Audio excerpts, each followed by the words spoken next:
Bonsoir à vous. Permettez-moi tout d'abord de vous souhaiter la plus douce des soirées. Si vous êtes ici, c'est que vous cherchez un havre de paix. Une parenthèse loin du tumulte du jour, une douce évasion. Je vous remercie infiniment d'avoir choisi de partager ce moment avec moi, avec cette humble histoire qui va se dérouler lentement, comme un paysage sous la brume matinale. Prenez une grande inspiration, une seule, celle qui calme le cœur, et installez-vous confortablement. N'hésitez pas à vous abonner à cette chaîne si ce voyage à travers l'histoire vous apporte la sérénité recherchée, et à laisser un pouce bleu, un simple geste, pour que d'autres âmes en quête de tranquillité puissent nous rejoindre dans cette lente dérive. Pour l'heure, fermez les yeux, ou laissez votre regard se perdre dans le lointain, sur une ombre douce. Que cette nuit vous apporte le repos le plus profond et les rêves les plus paisibles. Nous allons entreprendre ensemble un voyage non pas à travers l'espace, mais à travers le temps, au cœur d'une terre ancienne façonnée par les siècles, la France. Nous allons écouter les murmures des pierres, les échos des champs et le lent battement du cœur d'un royaume. Imaginez un instant. Laissez votre conscience glisser doucement, très doucement, vers un autre millénaire. Nous sommes loin, très loin dans le silence de la nuit médiévale, à l'époque où le concept même de France n'est un bourgeon fragile sur l'arbre de l'histoire. Le vent froid de la fin du premier millénaire souffle à travers les forêts, un vent chargé d'incertitude et de la lourde odeur de terre humide et de bois fumé. Le ciel est un velours noir, constellé de millions d'étoiles, si proches, si claires, car aucune lumière artificielle ne vient troubler leur majesté. Vous êtes là, observateur invisible, flottant au-dessus des contours changeants de ce qui deviendra l'hexagone.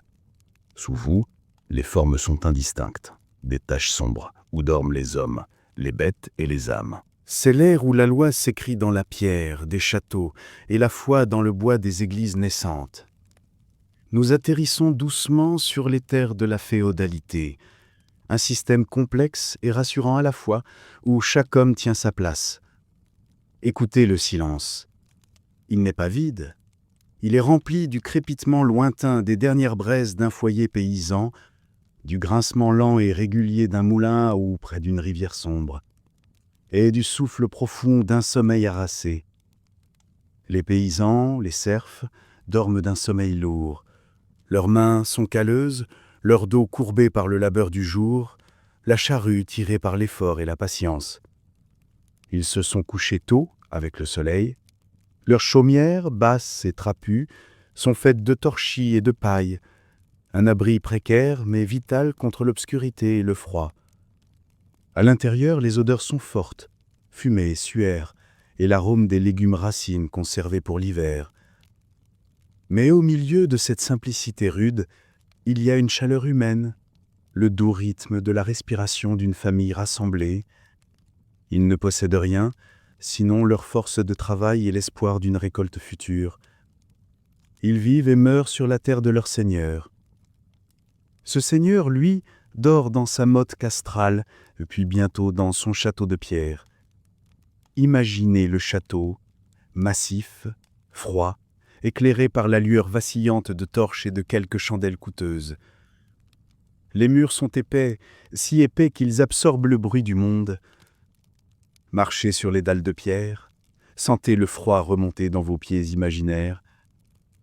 Ce seigneur, peut-être un vassal du duc de France, se réveille parfois, l'esprit tourmenté, non pas par le travail de la terre, mais par les subtilités des alliances, des hommages à rendre, des rivalités de pouvoir. Son épée n'est jamais loin. Il est le garant de l'ordre, le petit roi local. C'est lui qui rend la justice, perçoit les impôts et mène ses hommes à la guerre. Sa vie est un mélange paradoxal de violence potentielle et de noblesse, régi par un code d'honneur embryonnaire. Son armure, posée dans l'ombre d'un coin de la grande salle, reflète faiblement la lumière. Elle est froide, mais elle symbolise sa position, son devoir de protection. C'est à cette époque, autour de l'an 1000, que la lignée des Capétiens prend racine. Rappelez-vous cette date, 987. Hugues Capet est élu roi. Pourtant, il n'est à l'origine qu'un seigneur parmi d'autres. son domaine royal étant initialement minuscule, centré autour de Paris et Orléans. Les autres ducs et comtes sont souvent plus puissants que lui. Le roi est alors plus un symbole, une figure sacrée, le premier des seigneurs. Mais c'est là, dans cette faiblesse initiale, que réside une force immense.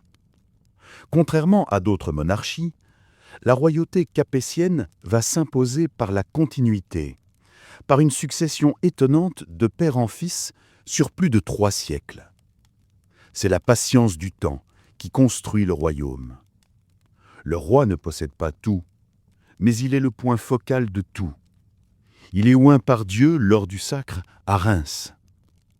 Fermez les yeux et visualisez la scène. L'huile sainte, le murmure des prières en latin, l'éclat des cierges, le poids de la couronne. Cette cérémonie ne fait pas de lui un simple chef de guerre, mais un personnage mystique, capable de toucher les malades pour les guérir, le thaumaturge. C'est cette dimension sacrée qui, lentement, le distingue de ses puissants vassaux. Il n'est pas seulement un homme, il est la France en devenir. Nous montons légèrement, laissant derrière nous les champs endormis. Nous nous dirigeons vers un lieu de prière, un monastère isolé. L'ordre et la connaissance y survivent au milieu du chaos. Dans le scriptorium, une faible lumière de suif éclaire le travail d'un moine copiste. Le seul bruit est le grattement lent et régulier de sa plume d'oie sur le parchemin de vélin. Il ne fait pas qu'écrire, il préserve. Il recopie les textes sacrés, bien sûr, mais aussi les œuvres des anciens, les pères de l'Église, et même parfois, avec une prudence infinie, des bribes de la philosophie grecque. L'air est frais, imprégné de l'odeur du papier et de l'encre. Ces moines sont les gardiens silencieux de la culture, les phares de la mémoire à travers une nuit d'analphabétisme généralisé. Leur vœu d'obéissance, de stabilité, de travail est un contrepoint apaisant à la violence et à l'instabilité du monde extérieur. Ils vivent selon la règle de saint Benoît, ora et labora, prie et travail. Un rythme de vie qui a structuré l'Europe et qui, par sa régularité, introduit une notion de temps mesuré et répétitif, si propice à l'apaisement. Leur existence est une douce litanie, un murmure constant qui traverse les siècles. C'est ici, loin des batailles, que se prépare en silence la renaissance intellectuelle. Le temps s'écoule imperceptiblement. La dynastie capétienne consolide son pouvoir. Nous passons maintenant dans ce qu'on appelle le beau Moyen-Âge, une période d'essor et de lumière. La population augmente, la terre est mieux travaillée, les techniques agricoles s'améliorent, la charrue à soc de fer, l'utilisation du cheval plutôt que du bœuf, l'assolement triennal. Les famines deviennent moins fréquentes, le corps des hommes est moins courbé, plus résistant. Les villages s'agrandissent, se transforment en villes. L'idée de liberté commence à naître sous la forme des chartes communales que les habitants des villes achètent ou arrachent à leurs seigneurs. Les villes deviennent des centres de commerce et de savoir. Écoutez le bruit du marché. Il n'est plus silencieux. Il y a le brouhaha des voix, le cliquetis des pièces, les cris des marchands vantant leurs étoffes venues des Flandres ou leurs épices rares d'Orient. Sentez les odeurs mélangées, le cuir neuf, le pain chaud sortant du four commun, le fumet des plats simples préparés à la hâte. Les villes médiévales sont des labyrinthes de rues étroites et sinueuses, où les maisons à colombages se penchent l'une vers l'autre, se touchant presque au sommet. C'est une promiscuité pleine de vie, mais aussi de maladies, de bruit constant et d'une chaleur humaine palpable. Le métier de chacun est gravé sur l'enseigne de sa boutique. Les corporations ou guildes organisent la vie économique et sociale, offrant sécurité et solidarité à leurs membres. Les boulangers, les tisserands, les orfèvres. L'appartenance à une guilde donne un sens à la vie, un statut, une place reconnue dans la communauté.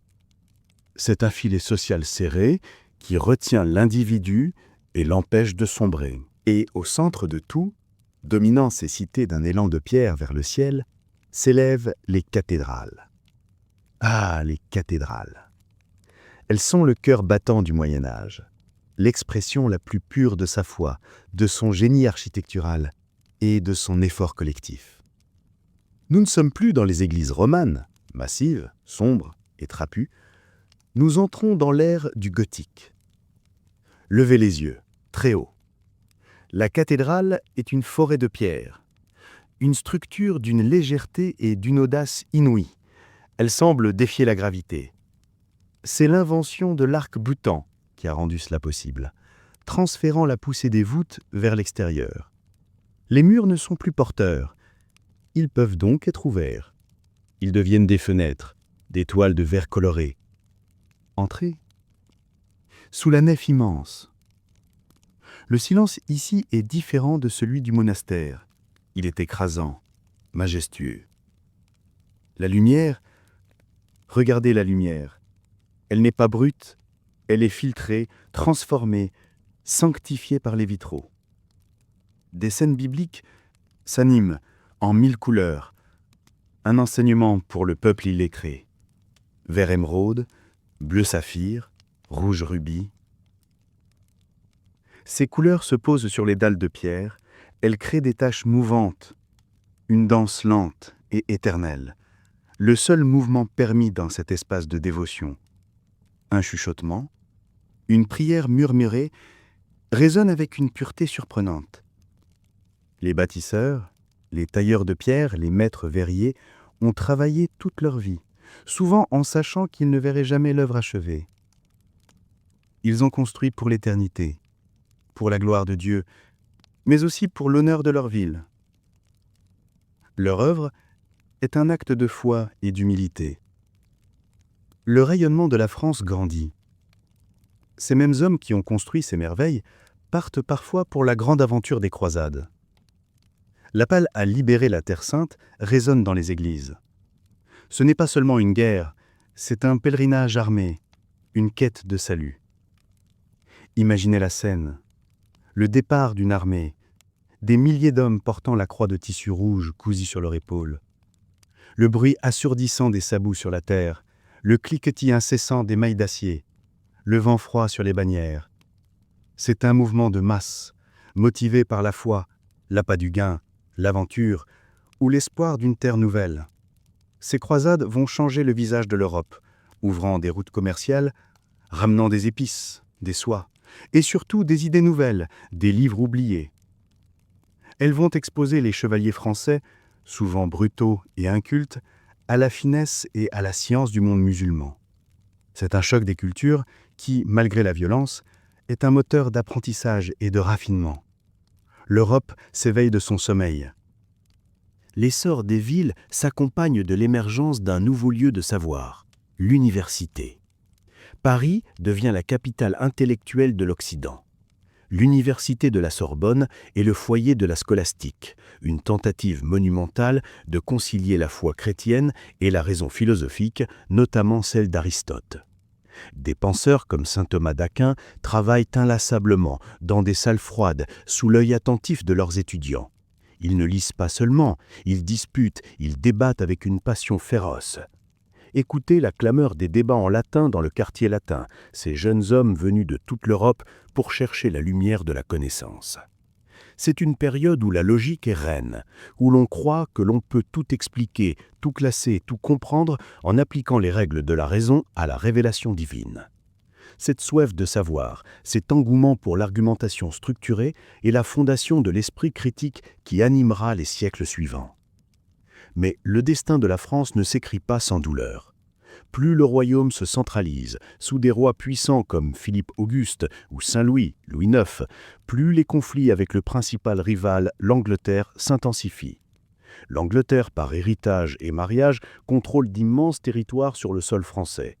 La rivalité est ancienne, profonde, et elle va mener à un conflit épuisant, long, qui va marquer l'âme française de manière indélébile. Nous entrons, sans transition, dans la brune épaisse de la guerre de 100 ans. La transition est brutale, le rythme de l'histoire ralentit, assombri par la peur et la violence. Le XIVe siècle est un siècle noir, frappé par une série de catastrophes qui semblent être l'expression de la colère divine. La première est la Grande Famine au début du siècle, des années de pluies incessantes qui gâtent les récoltes. Les corps affaiblis sont alors une proie facile pour la seconde, l'horrible peste noire. Imaginez la terreur. Personne ne comprend cette maladie foudroyante transmise par les puces des rats. Elle se propage comme un incendie incontrôlable, décimant entre un tiers et la moitié de la population européenne en quelques années. La mort est visible partout. Les charniers, l'abandon des malades, l'effondrement de la société. Le silence des champs abandonnés remplace le bruit joyeux du marché. L'économie s'arrête, les monastères et les universités se vident. C'est une nuit d'horreur et de désespoir absolu. La foi elle-même est ébranlée. Comment un Dieu d'amour peut-il permettre une telle souffrance? La guerre de Cent Ans prend fin. La France, épuisée, meurtrie, sort finalement victorieuse. Les Anglais ne conservent que Calais. Le pays est dévasté, mais le pouvoir royal est renforcé comme jamais. La nécessité de financer la guerre a permis au roi d'établir un impôt permanent, la taille, sans passer par les États généraux. Il dispose désormais d'une armée permanente. Le seigneur féodal, le chevalier, perd de son importance. Le roi est le centre incontesté du pouvoir. La longue nuit féodale s'achève. Le temps est prêt pour l'aube d'une nouvelle ère. Lentement, très lentement, une nouvelle lumière commence à poindre à l'horizon. Une lumière faite de savoir retrouvé, de splendeur artistique et d'une ambition humaine renouvelée. Une ambition qui va nous faire quitter l'austérité des cathédrales pour entrer dans l'élégance des châteaux de la Renaissance. Nous avons laissé derrière nous les murs épais et les ombres du Moyen-Âge. Le monde change de couleur, de forme et de pensée. La découverte de l'imprimerie par Gutenberg, même si elle n'est pas française, va avoir un impact colossal. Imaginez l'atelier de l'imprimeur, l'odeur de l'encre fraîche sur le papier, le bruit rythmé de la presse. Le savoir n'est plus l'apanage des moines, il est reproductible, il se diffuse. C'est une révolution silencieuse qui va donner des ailes à la pensée. L'Europe s'ouvre sur le monde. Les grandes découvertes, l'Amérique, la route des Indes, bouleversent la géographie mentale. Le centre du monde n'est plus la Méditerranée, mais l'Atlantique. L'horizon s'est agrandi. En France, cette nouvelle ère est marquée par les guerres d'Italie, menées par les rois Charles VIII et Louis XII. Ces campagnes militaires sont des échecs stratégiques, mais elles ont une conséquence culturelle inattendue et merveilleuse, le contact avec la splendeur de l'art italien de l'époque. Les rois et les nobles français reviennent fascinés, émerveillés par les palais, les fresques, la sculpture de la Renaissance. Ils veulent transposer cette beauté sur leur propre sol. Le règne de François Ier, 1515-1547, est l'apogée de cette transformation. Imaginez ce roi, jeune, grand, chevaleresque, souvent appelé le père et restaurateur des lettres. Il incarne l'esprit de la Renaissance, le goût du faste, le mécénat, la curiosité intellectuelle. Les forteresses austères du Moyen-Âge sont abandonnées. De nouveaux châteaux sortent de terre le long de la Loire, non plus pour se défendre, mais pour plaire, pour vivre, pour recevoir. Ce sont les châteaux de la Loire.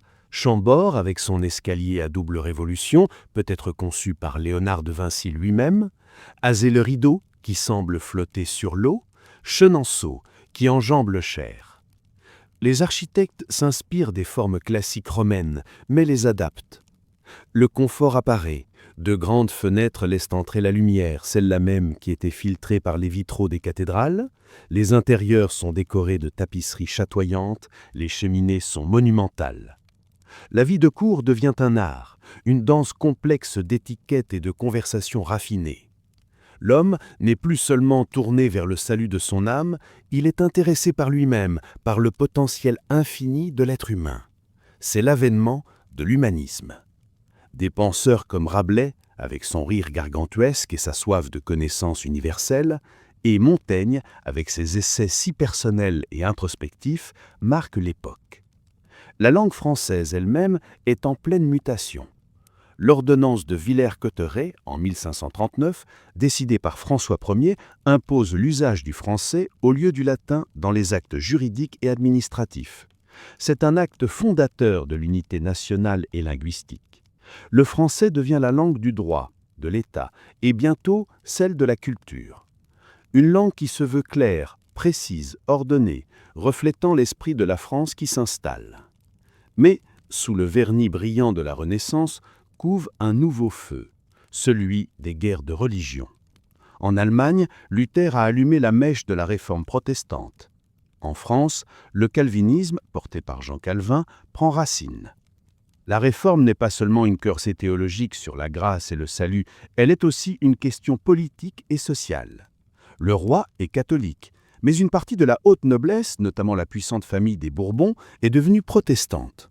Deux Frances s'affrontent, la France catholique, majoritaire et défendue par la famille des Guise, et la France protestante, déterminée et bien organisée. Le pays s'enfonce dans un cycle de violence atroce. Le massacre de la Saint-Barthélemy en 1572 reste l'une des pages les plus sombres. Des milliers de protestants sont assassinés dans un Paris déchaîné. La ferveur religieuse se mue en haine et en fanatisme. Le pays est au bord de l'implosion. Il faut un homme d'État pour mettre fin au chaos. Cet homme est Henri IV, un Bourbon, protestant de naissance, qui, par un concours de circonstances et d'héritage, devient le successeur légitime. Il comprend qu'il ne peut régner que s'il apaise la nation.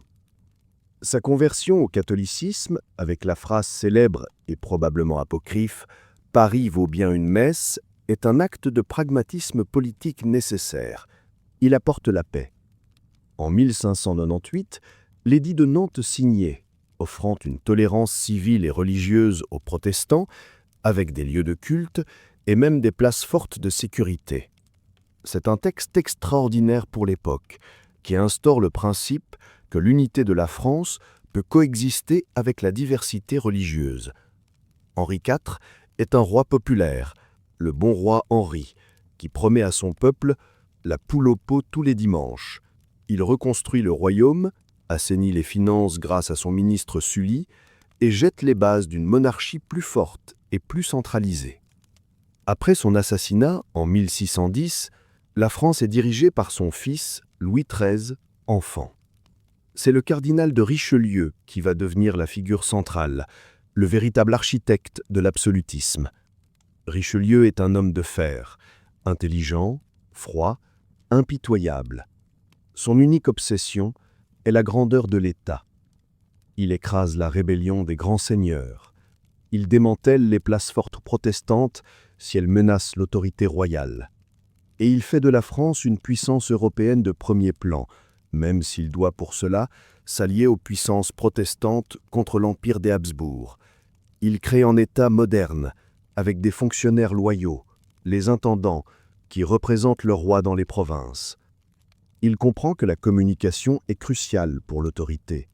Il fonde l'Académie française pour fixer et purifier la langue, et il crée la Gazette, le premier journal français, un instrument de propagande royale.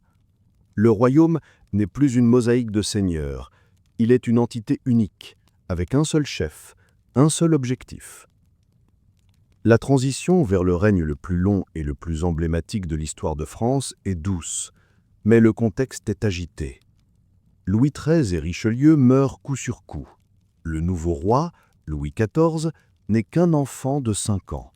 La régente, sa mère, Anne d'Autriche, et le nouveau ministre principal, le cardinal Mazarin, doivent faire face à la dernière grande révolte contre l'autorité royale, la Fronde. Ce conflit, mi-guerre civile, mi-fronde des parlementaires et des nobles, est un chaos qui va traumatiser le jeune Louis XIV. Il sera forcé de fuir Paris, et cette humiliation sera le moteur de toute sa politique future. C'est là que l'enfant roi prend sa décision. Un engagement silencieux à ne plus jamais laisser son pouvoir être contesté. Le soleil se lève sur l'âge d'or de la monarchie française, le règne du roi Soleil. Un règne de splendeur et d'ombre, de magnificence et d'inégalité, qui va définir l'idée même de l'État. La France entre désormais dans l'ère de l'absolutisme. fermez les yeux et imaginez une aube nouvelle. Non pas celle des champs, mais celle d'une cour. Le soleil se lève, et avec lui, le roi Soleil commence sa longue journée. Il est au centre de tout, le pivot autour duquel tourne l'univers français. Dès 1661, à la mort de Mazarin, Louis XIV déclare qu'il gouvernera seul. « L'État, c'est moi », dit-il, ou du moins c'est ce que l'histoire retient de cette conviction profonde. Le roi n'est pas seulement le chef du gouvernement, il est le représentant de Dieu sur terre. Son pouvoir est de droit divin, un concept qui confère à sa personne une aura quasi sacrée et met fin à toute idée de contestation. Pour asseoir cette autorité, Louis XIV a besoin d'un théâtre à sa mesure, d'un lieu qui non seulement l'abrite, mais qui l'incarne et le contrôle. Ce lieu, c'est Versailles. Visualisez ce chantier gigantesque. Des milliers d'ouvriers, de maçons, de jardiniers, travaillant sans relâche, transformant un simple pavillon de chasse en un palais sans égal. Sentez l'odeur du plâtre frais, le bruit incessant des marteaux, le cliquetis des outils, le grondement des chariots transportant la pierre. Versailles est une machine politique autant qu'un chef-d'œuvre architectural. En forçant la haute noblesse à y résider, le roi la sort de ses fiefs provinciaux, où elle pouvait fomenter des révoltes. Les nobles deviennent des courtisans, leurs énergies concentrées sur la quête d'honneur et de faveur royale, comme le privilège de présenter la chemise au roi, lors du rituel du lever, une cérémonie d'une complexité et d'un ennui calculé. Imaginez-vous dans la galerie des miroirs. C'est le cœur battant du palais. Levez les yeux vers les fresques glorifiant le roi. Regardez les 17 immenses fenêtres cintrées qui font face à 17 miroirs monumentaux. C'est une symétrie parfaite, une illusion d'optique qui démultiplie la lumière et la magnificence. À l'époque, les miroirs sont des objets de luxe incroyablement coûteux. Cette galerie est un étalage de pouvoir, la lumière du soleil capturée et réfléchie à l'infini. Sentez l'air parfumé des poudres et des perruques, le bruissement des robes de soie et de velours, l'éclat des bijoux sur les corps rigides de l'étiquette. C'est un monde d'apparence, où le silence est d'or, et où la moindre erreur protocolaire peut signifier la disgrâce. Le règne du roi Soleil est aussi un âge d'or culturel, le grand siècle. La cour est le mécène des arts. Écoutez la musique de Lully, puissante et majestueuse, accompagnant les ballets où le roi lui-même aimait danser. Lisez les vers parfaits de Racine et de Corneille, explorant les passions humaines à travers le cadre rigide de la tragédie classique. Riez avec Molière, qui ose critiquer les vices et les ridicules de la société tout en étant protégé par le roi. C'est l'ère de l'ordre, de la clarté et de la perfection formelle. Mais sous cet éclat, l'ombre grandit. La France de Louis XIV est une puissance militaire formidable, mais cette gloire a un prix exorbitant. Les guerres pour l'extension du territoire, la guerre de dévolution, la guerre de Hollande, la guerre de la Ligue d'Augsbourg et la longue et épuisante guerre de succession d'Espagne vident les caisses. Pour les millions de paysans qui vivent toujours dans les chaumières, la vie est rude. Les impôts augmentent, les famines reviennent. Sentez le froid de l'hiver, le goût amer des galettes d'avoine, la terreur du passage des collecteurs d'impôts. La fin du règne est marquée par la mélancolie et l'austérité. Le vieux roi, seul, pleure ses héritiers disparus. L'éclat s'éternit, laissant derrière lui une France puissante, mais exsangue. La mort du roi Soleil, en 1715, est accueillie par un soupir de soulagement. Le silence du deuil est vite rompu par une vague de liberté. Le nouveau roi, Louis XV, n'est qu'un enfant et la régence du duc d'Orléans ouvre une parenthèse de frivolité et de scepticisme. C'est une période de transition douce, mais cruciale. Nous entrons dans le siècle des Lumières. Laissez la lumière douce et froide d'une bougie éclairer une table de travail, couverte de livres et de papiers. Nous quittons la cour pour nous diriger vers les salons parisiens, les cafés littéraires et les tables de l'encyclopédie. Ces lieux sont les nouveaux centres du pouvoir, non pas celui de la force, mais celui de l'idée. Imaginez un salon, tenu par une femme cultivée comme Madame Geoffrin. C'est un lieu élégant, mais l'atmosphère y est électrique, pleine de l'excitation de la découverte intellectuelle. Écoutez le bruit des tasses de chocolat chaud, le froissement des journaux et surtout les voix mesurées mais passionnées des philosophes. Ces hommes, Voltaire, Rousseau, Diderot, Montesquieu, ne sont pas des rebelles armés, mais des critiques subtils. Ils ne demandent pas de renverser le roi immédiatement, mais ils exigent que le monde soit régi par la raison et non par la superstition ou la tradition aveugle. Ils croient au progrès, à la science, à l'éducation et à la liberté individuelle. L'encyclopédie, éditée par Diderot et d'Alembert, est leur œuvre monumentale, une tentative d'y consigner tout le savoir du monde, de l'artisanat le plus humble à la philosophie la plus élevée. C'est un acte de foi dans l'intelligence humaine et une provocation contre l'autorité de l'Église et de l'État. Sentez l'odeur du cuir neuf des reliures, la texture rugueuse des planches illustrées. Chaque volume est un pas vers l'émancipation intellectuelle. Les philosophes s'attaquent à l'injustice. Voltaire, avec son esprit acéré, combat l'intolérance et l'arbitraire, comme dans l'affaire Cala. Sentez la fureur froide et juste de ses pamphlets. Montesquieu théorise la nécessité de séparer les pouvoirs, législatifs, exécutifs et judiciaires. Une idée qui va bouleverser la conception même du gouvernement. Rousseau, avec son contrat social, va plus loin. Il soutient que la souveraineté appartient au peuple. Ces idées sur l'égalité et la volonté générale sont une bombe à retardement idéologique. Pendant ce temps, le royaume de Louis XV puis de Louis XVI est miné par la crise financière. La monarchie absolue a dépensé sans compter, notamment pour soutenir la guerre d'indépendance américaine. Les caisses sont vides. Le système d'imposition est archaïque et injuste. Seuls les roturiers, le tiers-état, paient la majeure partie des impôts, tandis que la noblesse et le clergé en sont largement exemptés. Imaginez une paysanne. Elle travaille la terre durement pour payer la taille, la gabelle, l'impôt sur le sel indispensable, les dîmes à l'église et les droits féodaux à son seigneur. La nourriture est chère, le pain est un luxe. Sentez le désespoir et l'injustice. À l'opposé, imaginez la cour de Versailles, encore fastueuse, où la reine Marie-Antoinette est accusée de légèreté et de dépenses excessives, symbolisant le fossé infranchissable entre le peuple et le pouvoir. La famine côtoie l'opulence. Le calme apparent de la monarchie n'est qu'un voile ténu sur une cocotte minute prête à exploser. La France est une nation de 28 millions d'habitants, dont l'écrasante majorité est tenue à l'écart des décisions. Les doléances et les critiques, nourries par les Lumières, ne peuvent plus être contenues. L'inéluctable se produit. La convocation des États généraux en 1789 pour tenter de résoudre la crise financière ouvre la boîte de Pandore. Les représentants du tiers-État, conscients de représenter 98% de la nation, se constituent en Assemblée nationale.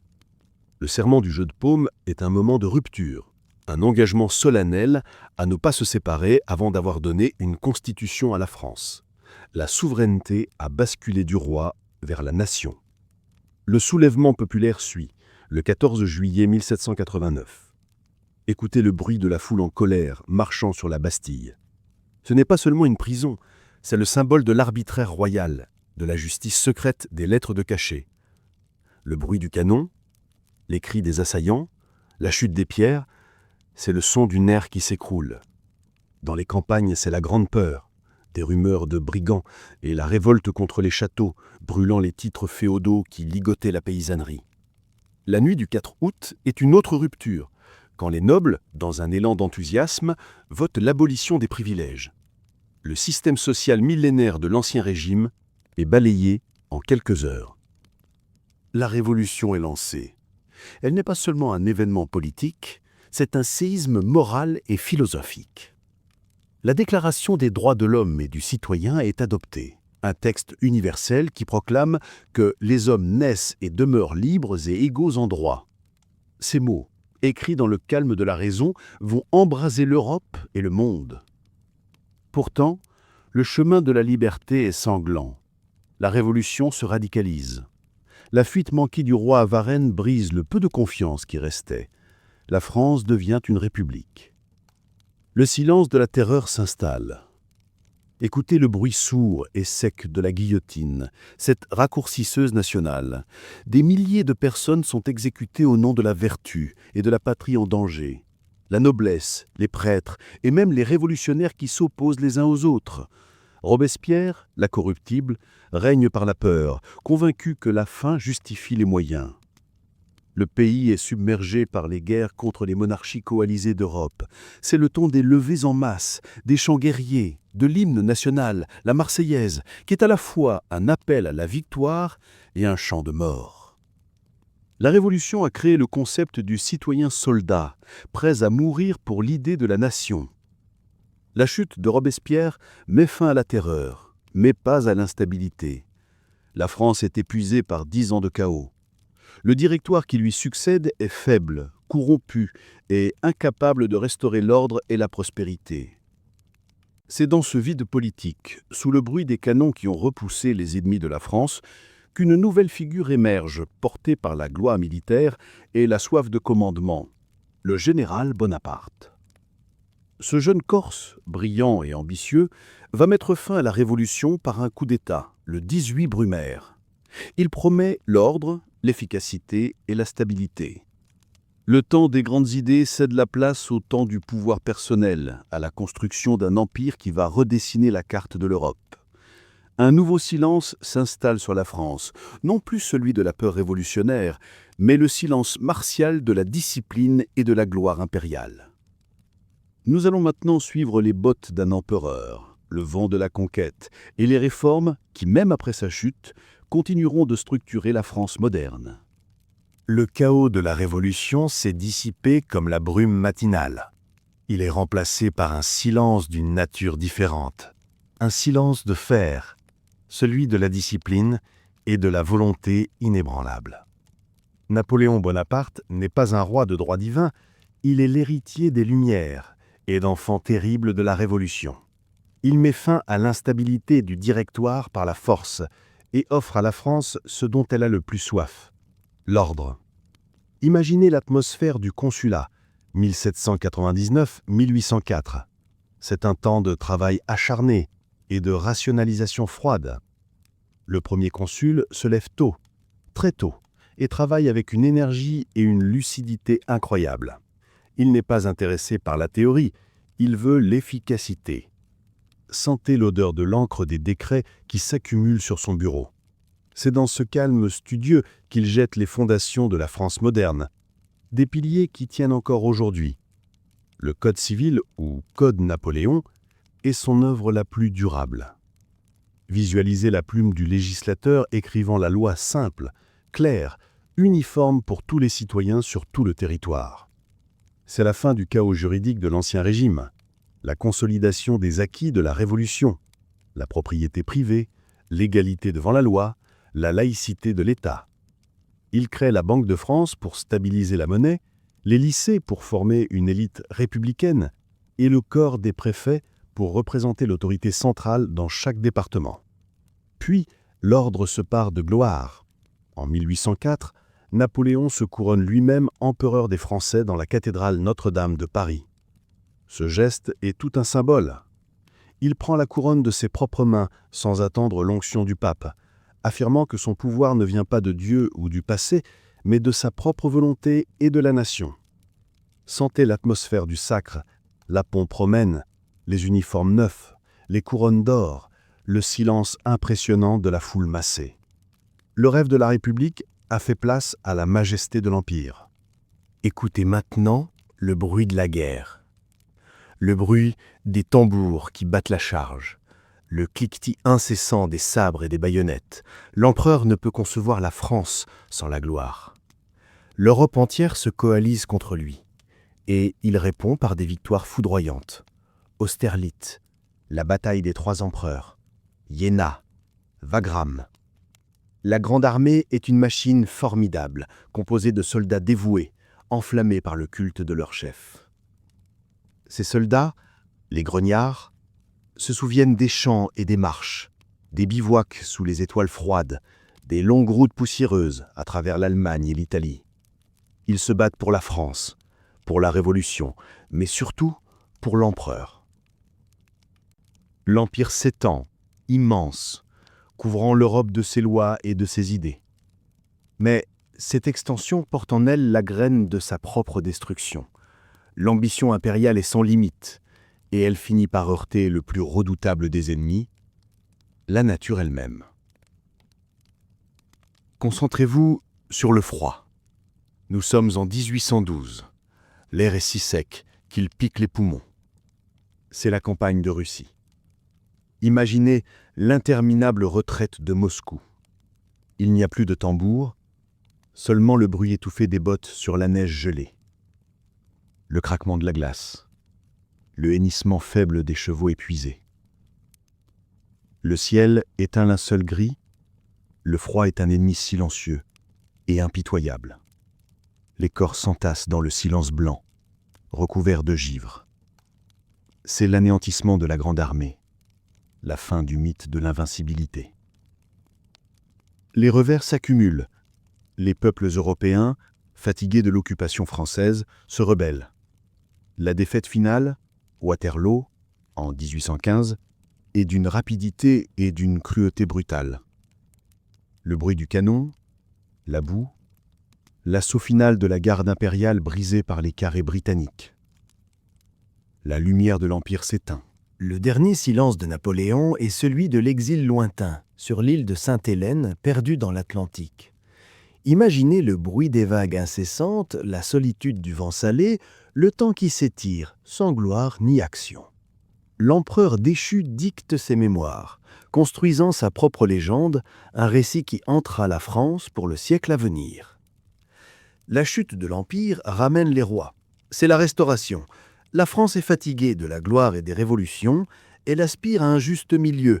La monarchie est rétablie avec les frères de Louis XVI, Louis XVIII, puis Charles X. Mais la France a changé.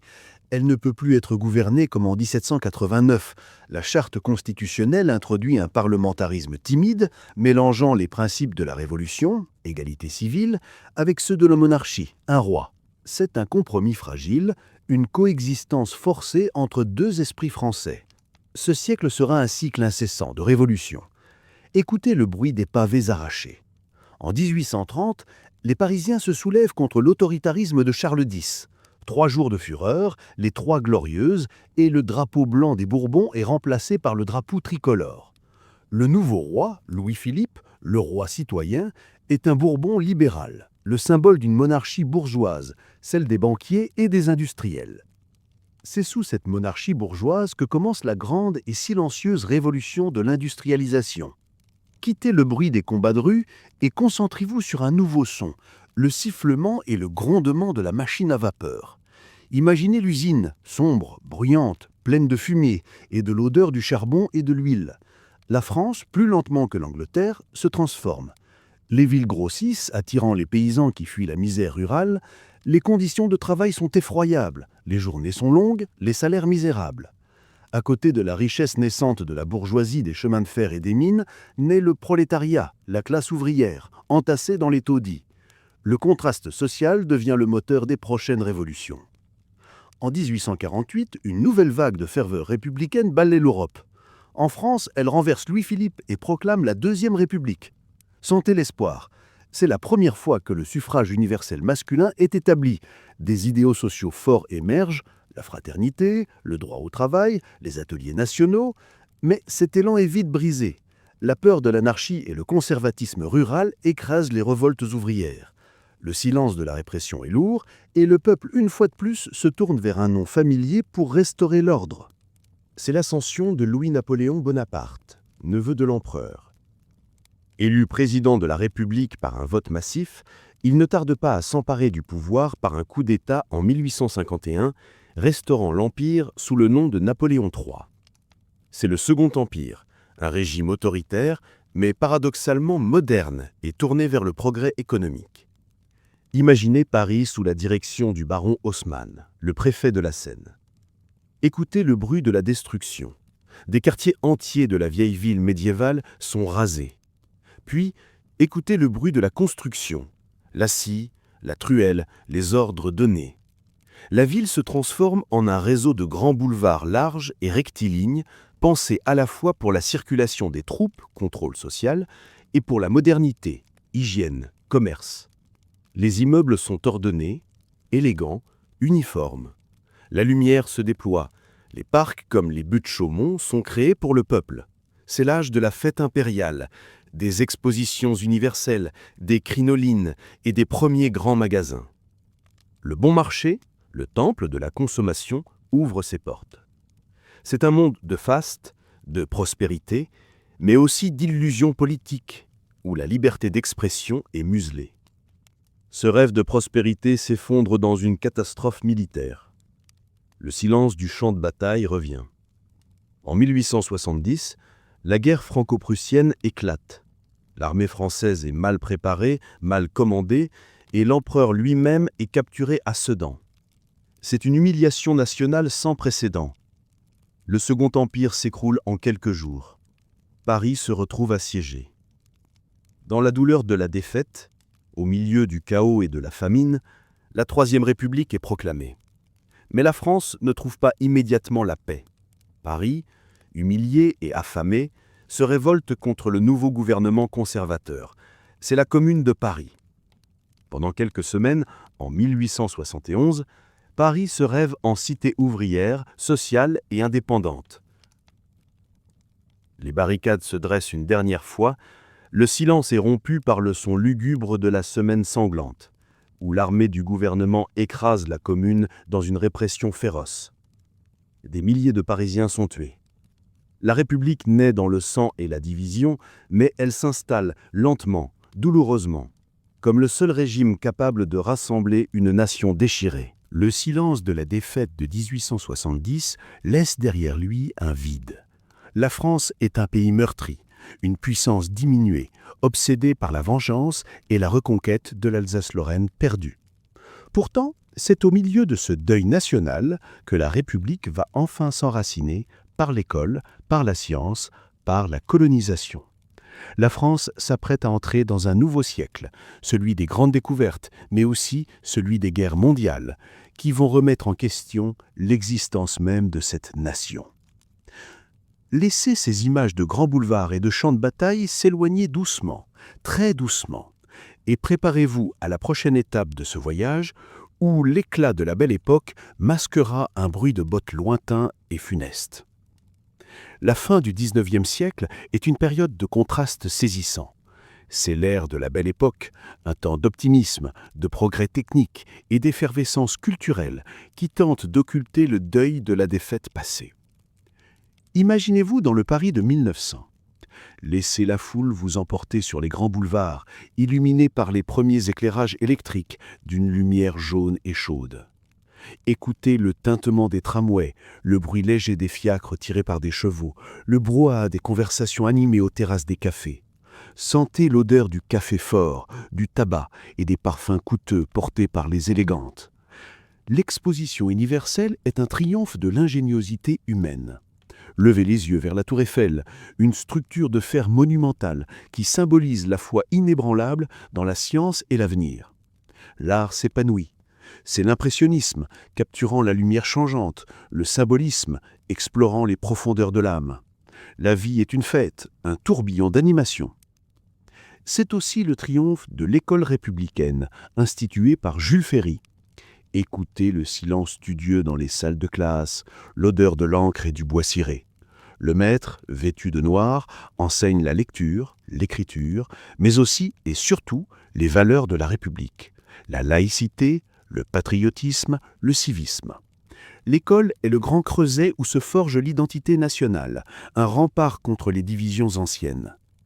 Le sentiment de vengeance, la revanche contre l'Allemagne pour l'Alsace-Lorraine perdue, est un fil invisible mais tenace qui court à travers la société.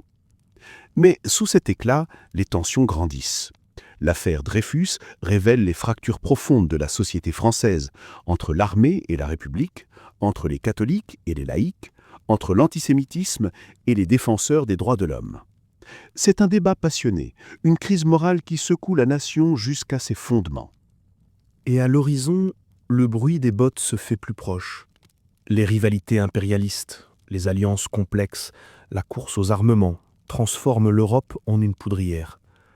En août 1914, le rêve de la belle époque se brise dans le fracas de la Première Guerre mondiale. Le choc est brutal. Écoutez le silence avant le départ des hommes, puis le bruit assourdissant des trains emmenant les mobilisés vers la frontière, les chants patriotiques, l'enthousiasme naïf. Cet enthousiasme s'éteint vite dans la boue et le sang des tranchées.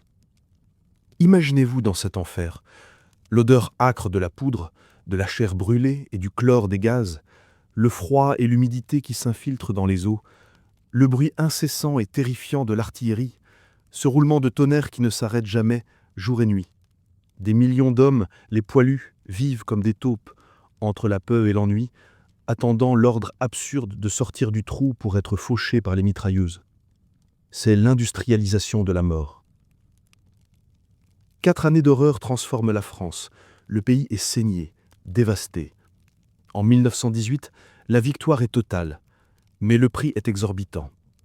La génération d'hommes jeunes est décimée, les régions du Nord-Est sont en ruine, la dette est colossale. La France victorieuse est une France épuisée et endeuillée. Écoutez le silence des monuments aux morts, érigés dans chaque village, portant des listes interminables de noms. C'est le deuil national qui va imprégner toute la période de l'entre-deux-guerres. La décennie 1920, les années folles, est une tentative désespérée de retrouver la joie de vivre. Surtout à Paris, capitale de l'art et de l'excès. Le jazz, la danse courte, mais cette légèreté est fragile. La crise économique de 1929, bien que moins sévère qu'aux États-Unis, touche la France. Le pays se divise à nouveau entre la gauche, le Front populaire et l'extrême droite. La menace revient de l'Est. L'Allemagne, humiliée par le traité de Versailles, se réarme sous la houlette d'un nouveau dictateur. La France, marquée par le sang versé, est obsédée par la paix, par la sécurité. C'est l'ère de l'illusion défensive. La ligne Maginot, une immense muraille de béton enterrée, est censée rendre le pays imprenable. Mais l'esprit n'y est plus. La peur, la division politique et un certain pessimisme collectif paralysent la nation. La Seconde Guerre mondiale éclate en 1939. La drôle de guerre est un silence d'attente, vite suivi du désastre. En mai-juin 1940, l'armée allemande contourne la ligne Maginot par les Ardennes. C'est la débâcle. Une panique totale, une fuite désordonnée de millions de réfugiés sur les routes sous les bombardements. Le gouvernement s'effondre. Le maréchal Pétain, héros de Verdun, demande l'armistice et instaure le régime de Vichy, un État autoritaire et collaborateur. La France est divisée en deux, l'occupation et la résistance. Écoutez le silence lourd de la peur sous l'occupation, le bruit des bottes allemandes sur les pavés parisiens, les sirènes du couvre-feu. La vie quotidienne est faite de privations, de tickets de rationnement, de la peur constante des dénonciations. Mais dans l'ombre, une autre France murmure. Écoutez le son de la radio de Londres, la voix ferme du général de Gaulle appelant à continuer le combat. C'est le bruit des tracts clandestins imprimés en secret, le grincement des portes des lieux de réunion secrets, le chuchotement des noms de code. Des hommes et des femmes, paysans, instituteurs, ouvriers, prennent des risques inouïs pour l'honneur et la liberté, organisant les réseaux, sabotant les installations. La libération en 1944 est un moment d'exaltation pure. Écoutez le son joyeux des cloches qui sonnent à la volée, le bruit des foules en liesse, les larmes de joie. Les chars français et alliés remontent les Champs-Élysées. C'est la fin du cauchemar, mais le début d'une épuration douloureuse et nécessaire. La France d'après-guerre est à reconstruire, moralement et matériellement. L'ère du chaos politique est dépassée par une volonté de consensus. C'est l'ère des 30 Glorieuses, 1945 à 1975. Imaginez le bruit des grues, des marteaux-piqueurs. C'est une période de croissance économique fulgurante. Le pays s'équipe, l'État planifie, nationalise, investit. La consommation de masse apparaît. Sentez l'odeur de l'essence et des voitures neuves. La famille française s'équipe, réfrigérateur, télévision, machine à laver. La vie devient plus facile, plus confortable. C'est le temps de l'exode rural massif, des grands ensembles de logements, les cités, construits à la hâte pour loger la nouvelle population urbaine. Politiquement, la 4e République est instable, minée par la crise de la décolonisation, notamment la guerre d'Algérie. Ce conflit long et cruel déchire la conscience nationale. Écoutez le silence tendu des familles dont un fils est parti au combat, les débats passionnés et violents.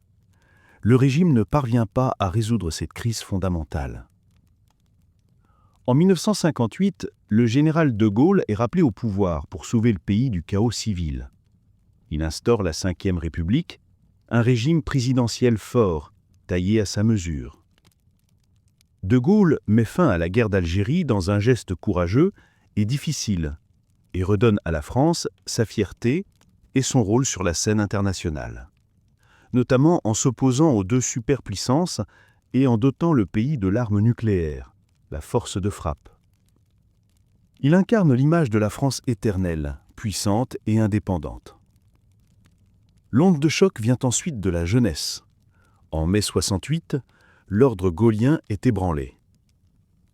Écoutez le bruit des discussions passionnées, des slogans scandés dans la rue, des débats philosophiques. Ce n'est pas une révolution politique violente, mais une révolution culturelle et sociale. Une remise en question de l'autorité, de la tradition, de la morale. C'est l'émergence de nouvelles libertés, la fin d'un monde ancien, paternaliste et rigide. La France entre dans la modernité des mœurs, portée par l'énergie des baby-boomers. Après le départ de Gaulle, le pays poursuit sa modernisation sous Georges Pompidou et Valéry Giscard d'Estaing. C'est le temps de la construction européenne, de l'ouverture économique et des grandes réformes sociétales. Majorité à 18 ans, légalisation de l'avortement. Le pays est prospère, mais les 30 glorieuses touchent à leur fin. La crise pétrolière et la montée du chômage annoncent des temps plus incertains. La France est devenue une puissance moyenne, dotée d'un État social développé, héritage du programme du Conseil national de la résistance. Les images de la guerre et de la pauvreté s'estompent. Nous arrivons désormais à l'ère contemporaine. Une ère de doute, de défis globaux et de recherche constante de son identité. Nous allons maintenant entrer dans le dernier silence de ce voyage, celui de la France du XXIe siècle. Une France qui se cherche entre tradition et mondialisation. Le silence qui suit mon mot est celui d'une France actuelle, diversifiée. Certains ont entendu une nouvelle musique, la musique du rap français. D'autres reconnaissent les symboles de la culture traditionnelle, le thé ou le béret et la gastronomie. Les expériences de ce silence s'entremêlent, marquées par la réalité multiple de la vie actuelle en France. Nous avons laissé la France au sortir des 30 Glorieuses en quête d'un nouveau souffle économique et social. Les années 1980 s'ouvrent avec l'arrivée de la gauche au pouvoir, menée par François Mitterrand, qui devient en 1981 le premier président socialiste de la 5e République. Écoutez le bruit de la fête populaire le soir de l'élection, la clameur des voix célébrant le changement. Sentez l'air d'un nouvel espoir social. Ce début est marqué par des nationalisations et des tentatives de réformes sociales ambitieuses, comme la 5e semaine de congés payés. Cependant, la réalité économique européenne force un virage. Mitterrand opte pour la rigueur et l'intégration européenne, jetant les bases d'une conversion idéologique durable de la gauche française à l'économie de marché. Le pays découvre la cohabitation, cette situation inédite où un président de gauche doit gouverner avec un Premier ministre et une majorité parlementaire de droite. Le silence des institutions régies par la Constitution de 1958 démontre sa robustesse. La cohabitation devient une caractéristique de la vie politique française. preuve que le pays a trouvé un équilibre démocratique stable, capable de gérer les alternances sans crise majeure. Ces années sont dominées par un projet colossal qui va redéfinir l'identité française. La construction européenne accélérée. Écoutez le bruit des traités signés, le grattement des plumes sur le papier de Maastricht et d'Amsterdam. La France avec l'Allemagne est le moteur de cette union. La monnaie nationale, le franc, cède la place à l'euro. Imaginez le silence des banques au moment du changement. L'abandon d'un symbole national séculaire pour une appartenance collective. C'est un acte de foi dans la paix, la prospérité partagée et l'abandon d'une partie de la souveraineté nationale pour un destin commun. Ce choix est à la fois salué comme un gage de puissance accrue et critiqué comme une perte d'identité et d'indépendance. L'urbanisme et l'architecture continuent d'évoluer. Sous l'impulsion des grands projets de Mitterrand, Paris se modernise, la pyramide du Louvre d'une audace cristalline et la Bibliothèque nationale de France, monumentale et moderne. Ces structures de verre et d'acier symbolisent l'ouverture vers le futur et la permanence de l'ambition culturelle française. Mais la France contemporaine est confrontée à des défis sociaux persistants, souvent liés aux héritages de l'industrialisation et de la décolonisation. Le chômage de masse devient une réalité structurelle. Le pays découvre la fracture entre la France des métropoles, prospère et connectée, et la France périphérique, celle des zones rurales et des périphéries urbaines. Nous entrons dans l'ère du numérique, des télécommunications et de la mondialisation. Le silence de la lecture des journaux le matin est remplacé par le clic incessant des claviers, la lumière bleue des écrans qui éclaire les visages tard dans la nuit. L'information circule à une vitesse vertigineuse, les frontières physiques s'estompent. Cette rapidité est à la fois une source d'opportunité et d'anxiété. Le XXIe siècle s'ouvre sur de nouveaux doutes. La France, toujours attachée à son modèle social et à ses valeurs républicaines, doit s'adapter à l'accélération du monde. Les débats sur l'identité nationale, la place des religions, notamment l'islam, et la laïcité deviennent vifs et complexes. Écoutez le bruit des discussions passionnées, des revendications sociales, des marches et des manifestations qui continuent d'être l'expression privilégiée de la démocratie française. La rue, héritière des révolutions, reste un théâtre politique essentiel. Plus tragiquement, la France est frappée par une nouvelle forme de violence, le terrorisme inspiré par l'intégrisme religieux. Écoutez le silence qui suit l'onde de choc, l'incrédulité et la peur qui envahissent les villes après des attentats de 2015. Ces moments de deuil national renforcent à la fois l'unité républicaine et les tensions sur le modèle d'intégration. La France se retrouve, une fois de plus, à devoir défendre les valeurs de liberté et de tolérance qu'elle a proclamées il y a plus de 2 siècles. Aujourd'hui, la France est un pays d'une richesse historique et culturelle inouïe. Elle est le fruit de toutes ces couches de temps que nous venons de traverser.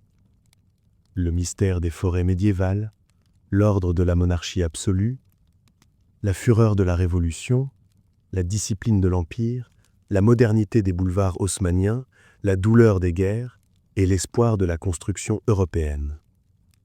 Le pays continue d'avancer, cherchant un équilibre entre son héritage, la langue, l'art de vivre, l'attachement à l'État protecteur et la nécessité d'innover pour affronter l'avenir, qu'il s'agisse des défis écologiques, technologiques ou sociaux. La voix de la France d'aujourd'hui est une polyphonie complexe, faite des voix du monde, des murmures des traditions régionales et de l'héritage universel des Lumières. C'est là, au présent, que notre voyage s'achève pour l'instant. Nous avons parcouru ensemble un millénaire, des premières pierres des châteaux forts jusqu'aux lumières des métropoles modernes. J'espère que cette longue évocation, calme et détaillée, a réussi à apaiser votre esprit et à ralentir le rythme de vos pensées. Le temps de l'histoire est un temps lent, un temps infini, qui nous rappelle que chaque époque, chaque difficulté est passagère, inscrite dans une continuité plus vaste. Fermez les yeux ou laissez-les se fermer si ce n'est déjà fait.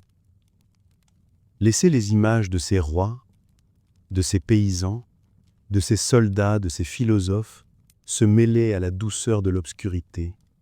Le passé a fait son œuvre, il est désormais temps pour vous d'entrer dans le silence réparateur de la nuit. Que cette quiétude vous enveloppe complètement, que votre sommeil soit profond, léger et porteur de repos. Je vous remercie encore sincèrement pour votre présence et votre écoute attentive.